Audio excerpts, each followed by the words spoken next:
So the Institute for the Study of War is reporting various European intelligence agencies are assessing that Russia is preparing for covert bombings, arson attacks, and acts that damage infrastructure in Europe by using their numerous proxies. Thomas Haldenwang from the German Federal Office for the Protection of the Constitution stated that they see a significantly increased risk of Russia conducting state-controlled acts of sabotage in Europe.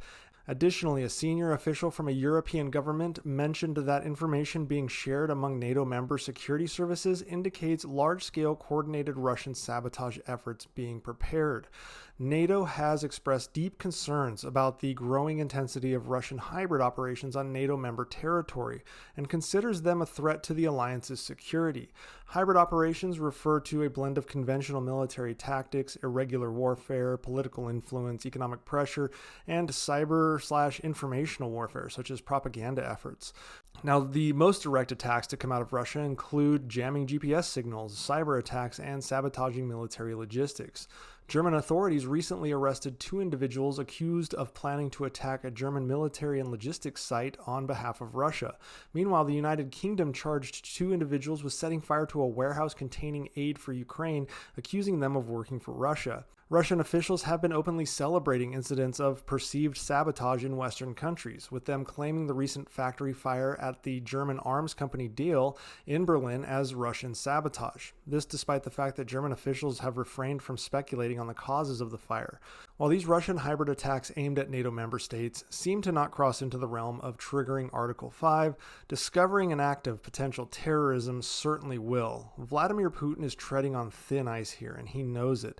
He has to navigate the next 6 months to a year of hybrid and non-conventional warfare aimed at NATO members, and how he does that may determine the course of his regime and, frankly, the course of world affairs altogether.